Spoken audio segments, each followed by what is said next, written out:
뉴욕을 방문한 김희정 여성가족부 장관이 오늘 오전 뉴저지 버겐카운티의 위안부 기린비를 찾았습니다. 뉴욕 한인회 역대 회장단 협의회에 민승기 회장에 대한 탄핵안이 전달됐습니다. 뉴저지 한인회도 내분을 겪고 있습니다. 새 회장 후보 추천 문제를 둘러싸고 회장 직무대행과 전직 회장단이 갈등을 빚고 있습니다. 조현아 전 대한항공 부사장으로부터 폭언을 당했던 승무원 김도희 씨가 미국 법원에 조 전 부사장과 대한항공을 상대로 소송을 제기했습니다. 시동이 걸린 채로 세워둔 차량을 신고하면 최대 $1,000의 포상금을 주는 조례안이 뉴욕시 의회에서 추진되고 있습니다. 이상은 이 시각 주요 뉴스입니다. 여러분 안녕하십니까? KBN 뉴스입니다. 제59차 UN 여성지위위원회 참석차 뉴욕을 방문한 김희정 여성가족부 장관이 오늘 오전 뉴저지 버겐카운티 위안부 기린비를 찾았습니다. 김 장관은 일본군 위안부 문제와 관련해 과거의 잘못을 정확히 규명하고 다시는 비극적인 역사가 되풀이되지 않아야 한다고 강조했습니다. 금홍기 기자입니다. 김희정 여성가족부 장관은 뉴저지주 버겐카운티 청사 앞에 세워져 있는 위안부 기린비를 찾아 헌화했습니다. 지난해 조윤선 장관에 이어 버겐카운티 위안부 기린비를 찾은 두 번째 대한민국 여성가족부 장관입니다.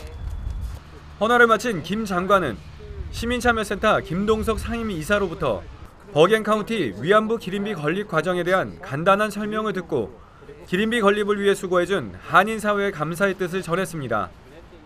김 장관은 일본군 위안부 문제는 인류 보편적 가치인 전시 여성 인권 문제와 직결된 만큼 인류사에 다시는 이러한 비극이 반복되지 않아야 한다는 교훈을 지닌 자료로 삼아야 한다고 말했습니다.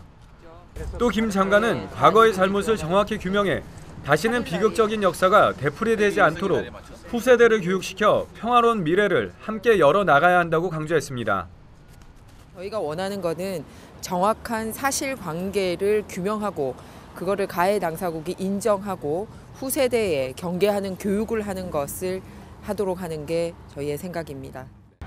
한편 김 장관은 내일 여성가족부 후원으로 UN 여성위원회 부대 행사로 열리는 전시 성폭력 근절을 위한 국제사회 역할 토론회에 참석할 예정입니다. KBN 뉴스 금홍기입니다. 민승기 회장에 대한 탄핵이 발의됐습니다. 뉴욕 한인회 회칙위원회는 현재 뉴욕 한인회 이사회 성원이 불가능하기 때문에 역대 회장단 협의회에 총회 소집과 진행의 권한이 있다는 유권 해석을 내렸습니다. 박민기 기자가 보도합니다. 김민선 후보 선거대책본부는 지난 9일 뉴욕 한인 323명의 서명을 받아 민승기 회장에 대한 탄핵안을 뉴욕 한인회 역대 회장단 협의회에 전달했습니다. 민승기 회장이 선관위와 공모해 운영 규정을 독단적으로 개정하는 등 29개에 달하는 회칙을 위반했다는 것이 김민선 후보 측의 입장입니다. 하지만 민승기 회장은 김민선 후보가 제출한 탄핵 발의안은 회칙을 무시했다며 인정할 수 없다고 밝혔습니다. 민 회장 측은 실제로 탄핵 발의안은 뉴욕 한인회 집행부나 이사회에 전달하는 절차를 밟아야 하는데 역대 회장단 협의회에 전달했다는 점 자체가 받아들일 수 없는 문제라고 주장했습니다. 또한 뉴욕 한인회 측 82조에 따르면 회장 탄핵을 위해선 이사 47명 이상이 출석한 이사회에서 출석 이사 3분의 2 이상의 찬성을 받아야 총회의 상정이 가능하고 출석 회원 3분의 2 이상의 찬성을 받아야 탄핵을 결정할 수 있습니다. 회칙위원회는 오늘 기자회견을 통해 현재는 뉴욕 한인회 이사수가 부족해 이사회 성원이 불가능한 상황으로 회장이 탄핵의 대상이고 직무를 대행할 임원이 없는 만큼 역대 회장단 협의회에 총회 소집과 진행의 권한이 있다는 유권 해석을 내렸습니다. 직무 대행을 수행할 임원이 없으며 이사장 또한 탄핵의 대상이므로 대표성을 갖는 임원이 마땅치 않습니다.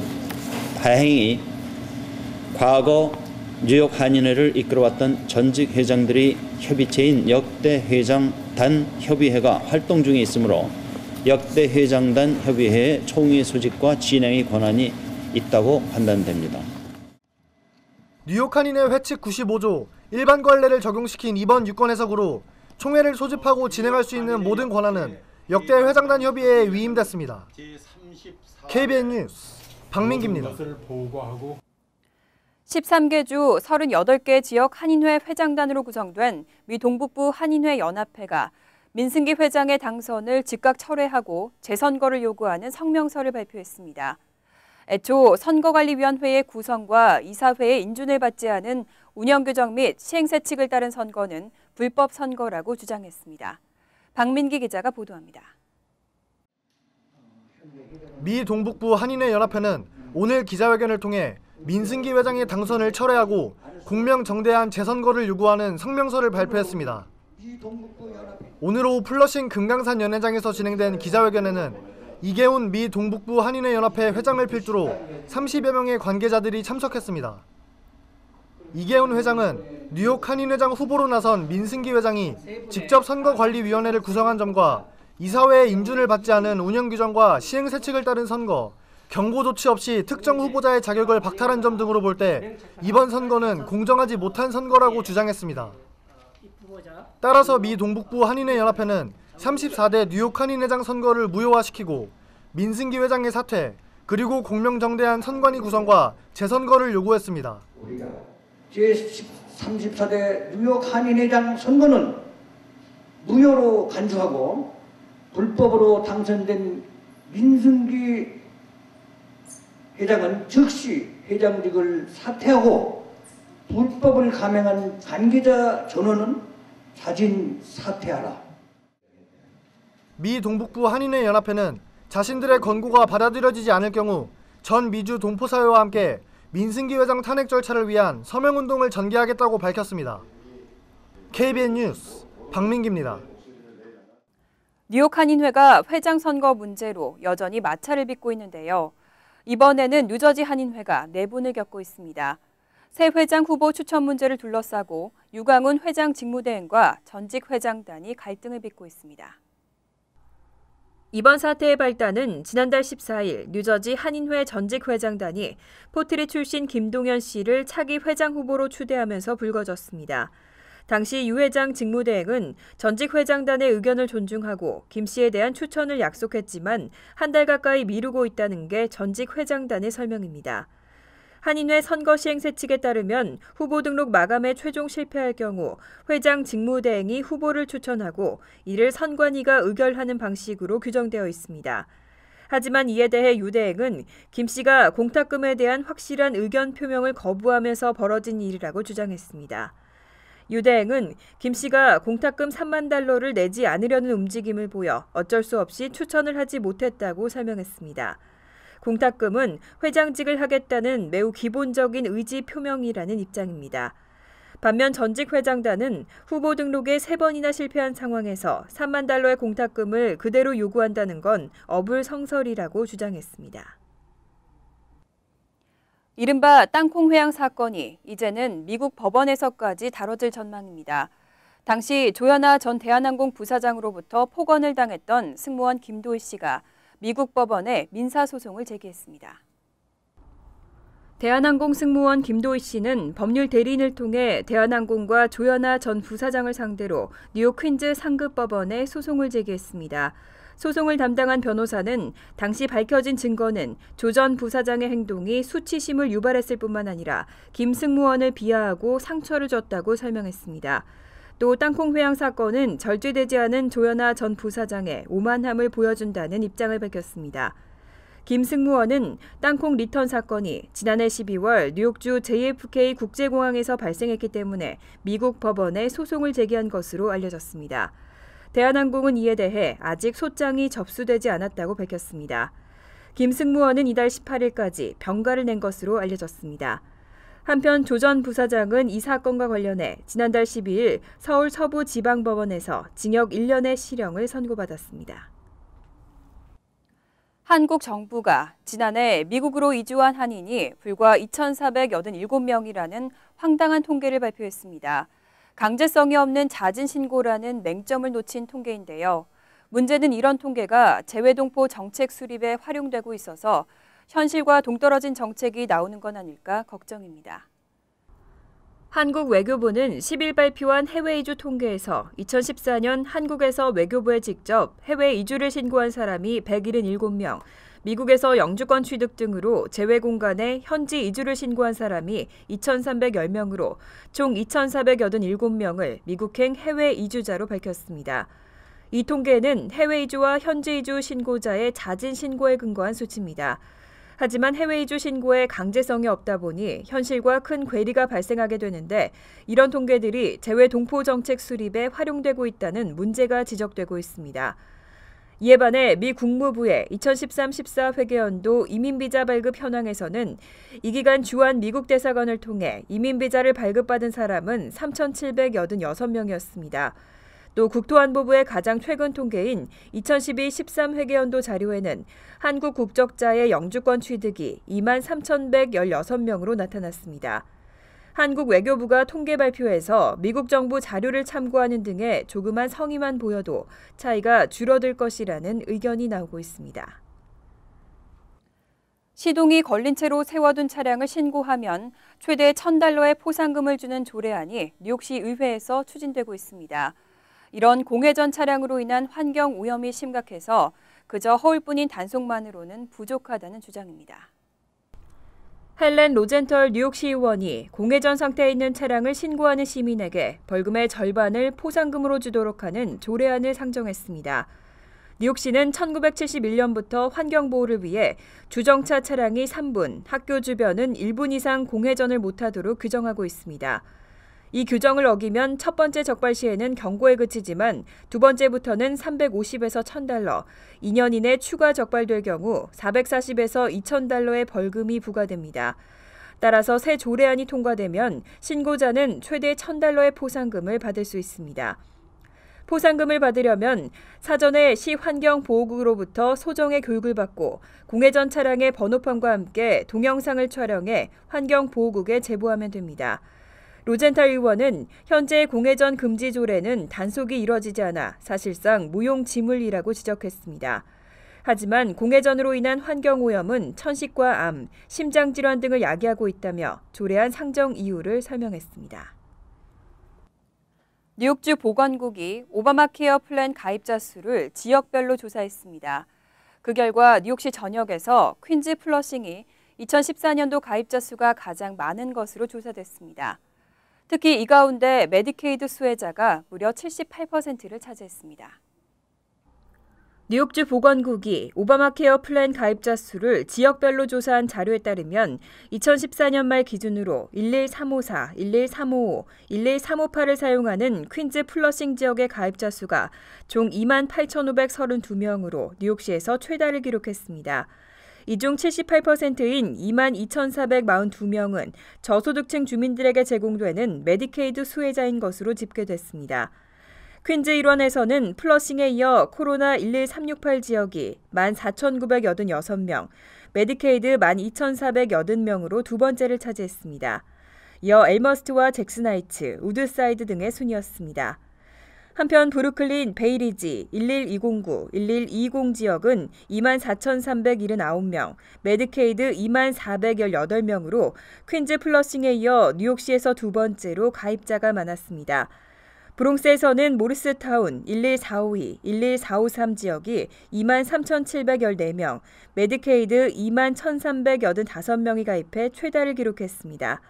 또 맨하탄에서는 로어이스트 사이드 10014 지역이 최다 가입자를 기록했습니다. 뉴저지 팰리세이즈 파크 타운 정부가 올 상반기 디지털 주차 미터기로 전면 교체를 앞두고 있는데 찬반 논란이 이어지고 있습니다. 현재 문제가 되고 있는 2시간 주차 제한 규정을 완화하기 위한 검토에 들어갔습니다. 펠팍 타운 정부 관계자는 브로드 애비뉴에서 사업체를 운영하는 일부 한인 업소들이 새 미터기의 주차 시간을 조정해 줄 것을 요청해왔다고 밝혔습니다. 이에 타운 매니저 등과 이 문제에 대한 협의를 시작했다고 말했습니다. 오는 상반기 중에 설치될 예정인 새 디지털 주차 미터기는 2시간마다 차량을 이동시키지 않으면 주차 시간 연장이 불가능하고 위반 티켓이 발급되도록 설계돼 있습니다. 추가로 25센트를 넣으면 주차 시간이 연장되던 기존 미터기와는 다른 이용 방식입니다. 이 때문에 미용실이나 마사지샵 등 손님이 2시간 이상 머무는 업소들을 중심으로 반대 의견이 제기돼 왔습니다. 하지만 식당 등의 업소들은 오히려 2시간 주차 제한 규정이 주차 회전율을 빠르게 한다는 이유로 찬성 입장을 보이고 있습니다. 한편 이종철 팰리세이즈 파크 시의원은 이러한 주차 제한 규정 완화에 대해 긍정적으로 검토하겠다는 입장을 밝혔습니다.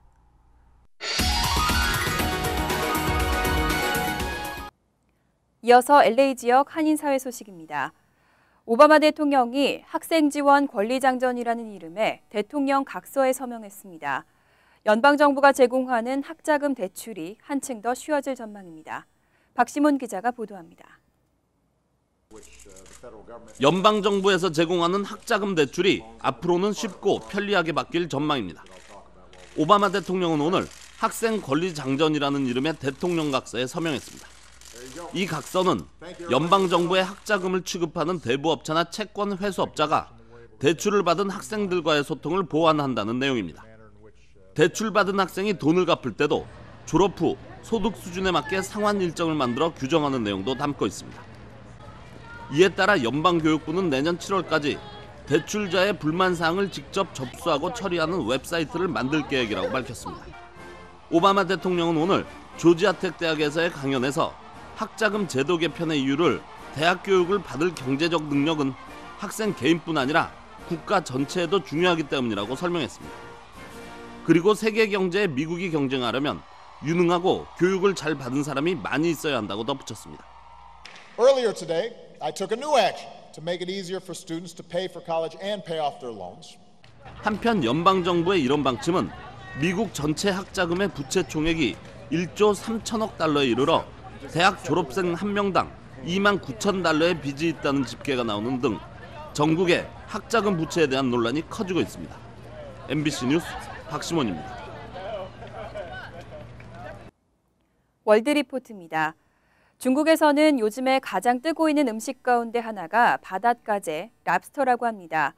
춘절에 만두 대신 랍스터를 먹을 정도라고 하는데요. 미국에서 수입되는 랍스터 양도 폭발적으로 늘었습니다. 중국 베이징의 한 고급 호텔 레스토랑. 널찍한 홀에 먹음직스러운 뷔페 음식이 차려져 있습니다. 그중에서도 빨갛게 익은 바닷가재는 단연 인기 메뉴입니다. 워낙 찾는 사람이 많다 보니 쌓아놓기가 무섭게 없어집니다. 海鲜呢比较干净，没有什么污染。像比较一般，像现在 이 바닷가재는 미국 동북부 보스턴 부근 바다에서 잡혀 보스턴 랍스터로 불리는데 크진 않지만 식감이 뛰어나다고 합니다. 这波士顿龙虾呢，就是说呢，它没长特别大，它的肉质比较嫩。如果这龙虾一大了以后，它的肉质呢就有点柴了。 이 호텔 뷔페의 한 끼 식사값은 10만 원 안팎. 적지 않은 돈이지만 쉽게 먹기 힘든 랍스터를 마음껏 즐길 수 있어 손님들의 발길이 끊이지 않고 있습니다. 맛도 좋을 뿐 아니라 바닷가재가 부유층이 즐기는 고급 요리로 받아들여지고 있기 때문입니다. 龙虾在中国人的眼里呢是比较高档的一个食材，那我们就采用了这个高档食材，让客人觉得吃龙虾并不是一个 이 같은 인기에 힘입어 미국에서 수입되는 랍스터 양도 폭발적으로 늘고 있습니다. 2009년만 해도 불과 3억 원어치가 수입됐는데 작년에는 410억 원어치로 5년 만에 130배 이상 급증했습니다. 중국 경제가 성장하고 음식의 질을 따지는 중산층과 부유층이 많아지면서 바닷가재 수요는 갈수록 늘어날 전망입니다. 而且现在中国人啊越来越讲究养生之道，国外的产品呢相对于国内的产品肯定是一个新鲜事物。 이에 발맞춰 미국 수산업자들은 갓 잡은 바닷가재를 이틀 안에 중국인의 식탁에 올려놓기 위해 심혈을 기울이고 있습니다. 무엇보다 살아있는 상태로 운송하기 위해 바닷가재를 얼음물처럼 찬물에 넣어 일종의 마취 상태로 만들기도 합니다. It's a really important process for getting low mortality rates, getting them on the long travel that they go on overseas. 중국인들이 바닷가재의 맛에 빠지면서 랍스터마저 씨가 마르는 것 아니냐는 우려도 나오고 있지만 미국 수산업자들은 어획량이 많아 아직 걱정할 수준은 아니라고 밝혔습니다. 간추린 소식입니다. 저소득층 주민을 대상으로 한 가정 난방비 지원 프로그램의 추가 신청이 오는 27일에 마감됩니다. 앤드류 쿠오모 뉴욕 주지사는 재정난으로 어려움을 겪고 있는 주민들은 조속히 프로그램에 신청해 혜택을 받길 바란다고 발표했습니다. 신청 자격은 1인 기준 월 수입 $2,194, 2인은 $2,869, 3위는 3,544달러, 4인 가족은 4,219달러 미만 등입니다. 20대 한인 남성이 마약 및 불법 무기 소지 혐의로 적발됐습니다. 뉴저지주 리너스 경찰은 10일 오전 1시 20분쯤 택시 무임승차 용의자를 쫓는 과정에서 한 아파트를 수색하다가 마리화나와 사일로사이빈 등 마약을 발견했습니다. 이에 현장에 있던 24살 이모 씨를 전격 체포했습니다. 이 씨는 이 밖에도 브레스 너클 등 불법 무기를 소지한 혐의로 버겐카운티 구치소에 수감됐습니다. 한국여성가족부가 전 세계 청소년을 대상으로 일본군 위안부 문제를 알리기 위한 음악 미술 작품 공모전을 주최합니다. 한국여성인권진흥원이 주관하는 이 공모전은 전 세계 24세 미만의 초중고 대학생이면 누구나 참가할 수 있습니다. 공모 분야는 연주와 노래, 춤, 무용 등 음악 부문과 회화, 카툰, 공예 등 미술 부문이며 자세한 내용은 한국여성인권진흥원 홈페이지에서 확인할 수 있습니다. 뉴욕 한인합창단이 8월 15일부터 17일까지 한국에서 열리는 광복 70주년 기념 한민족 합창축제에 참가할 남녀 단원을 모집하고 있습니다. 모집 기간은 이달 25일까지이며 소프라노와 알토, 테너와 베이스 등 각 파트를 모집합니다. 국립합창단이 주관하는 이번 합창제는 8월 15일 오후 2시 서울 예술의 전당 콘서트홀 등에서 연주합니다. 숙식 및 체류비는 국립합창단이 제공하고 항공료는 개인 부담입니다. 환율과 증권 소식입니다.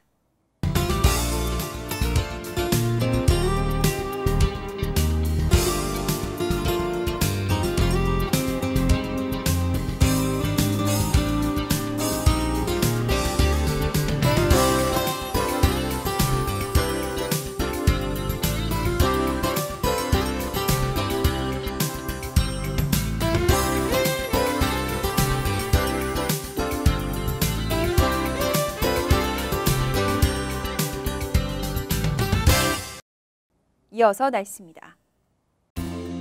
목요일은 대체로 화창하지만 바람이 불면서 쌀쌀하겠습니다. 낮 최고 기온은 48도, 섭씨 9도, 밤 최저 기온은 33도, 섭씨 1도로 예상됩니다. 금요일도 화창하지만 밤에는 흐린 가운데 늦게는 비가 오겠습니다. 토요일은 곳에 따라 비가 오는 곳이 많겠습니다. 이상으로 KBN 뉴스를 마칩니다. KBN과 함께 즐거운 저녁 되시기 바랍니다.